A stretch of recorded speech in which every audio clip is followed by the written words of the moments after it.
2002년 한민족 모두가 영원히 잊지 못할 월드컵 16강 한국과 이탈리아전. 안정환 선수가 통쾌한 역전 골든골로 이탈리아를 격파하고 전 세계에 놀라운 기적을 보여줬던 그 시절. 당시 한국의 1인당 GDP, 국민소득은 13,000달러였으며 이탈리아의 1인당 GDP 국민소득은 22,000달러로 약 1.7배 정도의 차이가 있었습니다. 그리고 19년이 지난 2021년 지금 마침내 선진국 한국의 1인당 GDP가 이탈리아를 역전했다는 통쾌한 소식이 들려왔습니다. 오늘도 한국의 통쾌한 소식을 전해드립니다. 구독과 알림 설정 진심으로 감사합니다. 선진국 한국의 1인당 GDP는 과거 2만 달러 시대 스페인을 초월했으며 G7 구성국인 이탈리아까지 넘어선 것으로 밝혀졌습니다. 한국의 1인당 GDP는 전 세계를 뒤흔든 코로나 사태에서도 3만 달러 초반대를 굳건히 유지했지만 경제적 충격을 크게 받은 이탈리아의 지표는 최악의 경제난을 기록했으며 순위권에서 밀려났습니다. 자세한 팩트, 경제 관련 정보는 이렇습니다. 경제협력개발기구 OECD가 발표한 바에 따르면 지난해 한국은 코로나 사태에서도 마이너스 0.1% 성장률을 기록. 선진국 중에서 최고 수준인 경제 성장률을 기록한 것과 비교해 이탈리아의 경제 성장률은 크게 하락한 마이너스 10.6%를 기록했군요.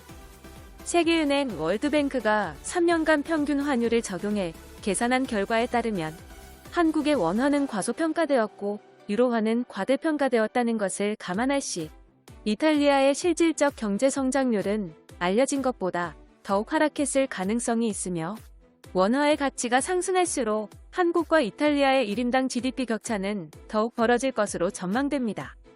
이러한 사실에 대해 한국 정부는 이렇게 발표했습니다. 대한민국 경제는 지난해 OECD 국가 중 최고의 성장률을 기록. 1인당 국민소득 또한 사상 처음으로 G7 국가를 넘어설 것으로 예측된다. 한국의 1인당 GDP가 G7이라 불리는 주요 선진국 중 한 곳을 넘어선 첫 번째 사례가 되었다고 발언했습니다.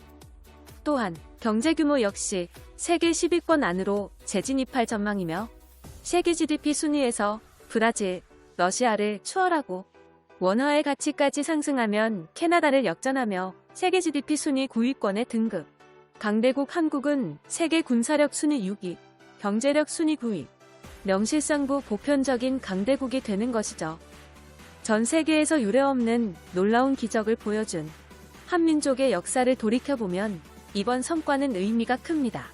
비열한 일본의 식민 지배로 국가가 초토화되고 광복 이후 남아있던 불씨조차 비극적인 한국 전쟁으로 없어졌지만 전쟁 이후 한국인들의 끝없는 노력과 의지, 한민족의 다음 세대에게 자랑스러운 대한민국을 물려주기 위해 한국이라는 국가를 놀라운 속도로 발전시켰으며 G7, 이탈리아의 1인당 국민소득을 추월했습니다.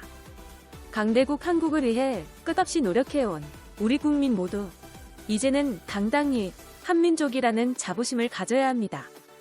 한국이 이탈리아를 추월했다는 소식에 일본은 말 그대로 난리난 상황. 그러나 현실을 인정하지 않고 부정해버리는 일본. 한국의 GDP 통계는 날조다. 이탈리아는 일본보다 가난한 국가라는 등 한국과 이탈리아를 폄하하고 말도 안 되는 정신승리 변명만 가득하군요. 일본 커뮤니티 아시아뉴스 플러스 스레드에 올라온 일본 네티즌들의 댓글 반응을 번역해봤습니다. 한국이 이탈리아를 추월했다고. 그래 축하해. 하지만 전혀 신경 쓰이지 않는다. 일본은 영국과 프랑스를 동경하지. 이탈리아 같은 남유럽 지역 어떻게 되든 관심 없다니까. 여전히 OECD는 한국에 편향된 날조 통계를 작성한다. 산케이의 보도, 한국의 실체에 따르면 한국은 믿고 의지할 수 있는 제조업마저도 경기 불황으로 엉망진창되었고 G7 가입은커녕 G20 가입 유지도 힘든 상황이라고 했어. 날조를 위한 뇌물이 아니면 아무것도 없는 한국이 불쌍하다. 메이지 시대 일본에게 기술을 전수해준 이탈리아가 뒤처지고 있지만 같은 시각 일본은 영국과 비슷한 1인당 GDP를 보유했다. 한국인들은 이러한 사실을 알고 있어 오히려 이탈리아를 뽑아낸 한국보다 일본이 굉장한 것은 아닌지. 한국보다 더 가망이 없는 나라가 이탈리아다. 이탈리아의 정치인들은 천박한 바보들, 무능하고 부정부패도 심하니까 국가가 썩어가는 것이다. 한국은 이런 이탈리아를 역전한다는 게 자랑인가? 정말로 창피한 줄 알아라. 시대의 부름을 거부해 아날로그 팩스와 도장을 사용하는 일본. 한국의 모습을 보고 진지하게 생각해봐야지. 일본이 수출 국가를 그만두고 내수 중심 관광업과 금융업을 주력으로 바꾸는 행동이 미래에 어떤 영향을 끼칠지 파악해야 한다. 세계에서 제조업이 없으면 성장할 수 없고 제조업으로 성장하는 국가는 미국과 한국밖에 없다는 것. 그리고 미국은 기축통화국이니까 미국을 제외한다면 한국만큼 제조업이 건전한 나라는 없다는 결과. 이탈리아와 한국, 어딘가 부족해 보이는 덜렁이 반도를 비교하는 것이 웃긴 수준이다. 국가로서 제대로 기능하지 않는 두 녀석은 인류의 역사에 너무 실례잖아. 이탈리아는 피그스에 소속된 국가, 경제가 몰락한 국가야. 구체적으로는 포르투갈, 이탈리아, 아일랜드, 그리스, 스페인. 그때부터 경제 상태는 독일의 종속국과 다름없게 되었어. 전 댓글에 대한 답변. 유럽에서 이탈리아의 별명은 게으른 돼지, 잊혀진 열강. 이탈리아의 국력으로는 일본과 같은 상위 선진국과 나란히 존재하지 못하네. 그것은 아쉽게 되었다. 한국인들은 페이크 데이터를 진심으로 믿고 있지 마. 자칭 세계에서 제일 잘 사는 한국은 언제쯤 세계 제일이 될 거냐. 날 조만큼은 정말 우수하다고 생각해.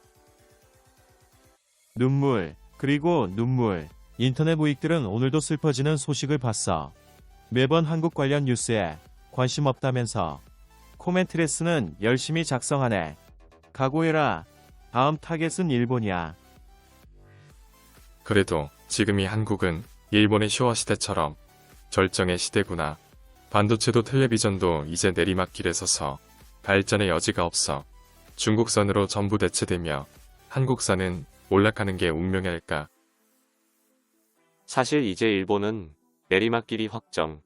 인구 감소와 성장력 저하.